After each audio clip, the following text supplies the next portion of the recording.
Hi, magandang umaga. Andito po kami sa Buliluyan ngayon. Buliluyan, Batarasa, Palawan. Dito sa property owned by my brother, pinakamatanda naming kapatid. So, dati po gubat ito. Ngayon na-transform niya into something. Naging taniman. Ito ho, may mga kalamansi. Tapos meron ho siyang mga gulayan. Ayan.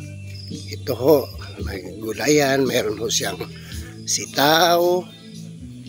Ayan. Mga sitaw po yan. Ayan. Namimitas ho sila ngayon pambenta. Ayan ho. Ayan ho, mga sitaw. Ayan. Tapos meron ho siyang kamatisan. Ito. Ayan. Ayan. Meron hong ampalaya. Like this one. Kailang parang hindi na siya yung type na pambenta kasi medyo matanda na raw po ito. So yan po yung kamatisan.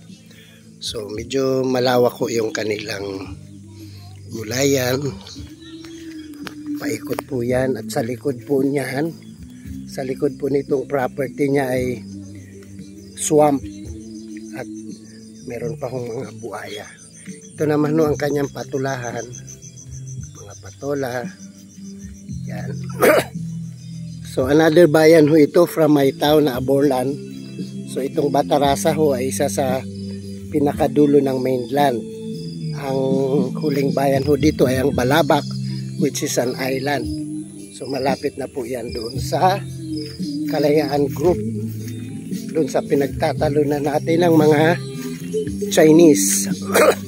So ito po, hanggang dito ito naman ay mga kalabasa like yan ho.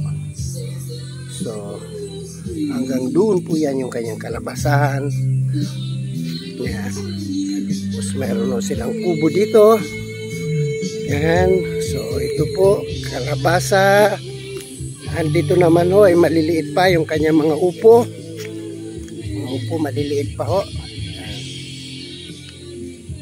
Here. Yan. So, simple life.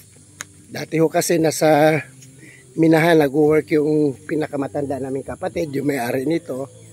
Yan ho. Ang likod na yan po ay dyan po yung maraming shells. Yan. Kasi ho yan ay katunggan o swamp. So ito po, so meron din siya mga puno ng kakao. Ayan ho. Kakao, may mga bunga na nga po. Ayan na. Yan ang kakao. Ayan ho. Oh. Medyo ito naman yung mura pang kakao. Ayan. Marami ho siyang mga halaman dito. At ito po ay hindi pa na sa gawi po niyan, hindi pa nila nako-cultivate. Hindi pa nagagawa into farm. Ito po gawa na. Farm na po ito. Kaya lang ho ngayon parang wala siyang tanim. So masaya ho ang buhay probinsya. Simple. Ito ho ay hindi ko po alam kung ano ang tawag dito. Yan ho oh. Ito. Yan. Hindi po natin alam. So mag-try tayo ng isang bunga kung ano po ito. Yan. So mayroong simple na kubo. Tulugan ho ng kanyang mga farm assistants. Ayan. So simple lang ho. Ang problema ho dito talaga is tubig. Kasi ho nagmamakina lang sila. Pero pag tag-ulan ho, may na pagkukunan silang swamp. So ito ho naman ay siyempre lemongrass. Meron na siyang kangkungan. Yan. Yung kanya hong mga panghalo sa kanin. Ayan. So nagkakasaya no, kasi birthday niya ho kahapon. Kaya po kami nandito. Namasyal. Saluyot.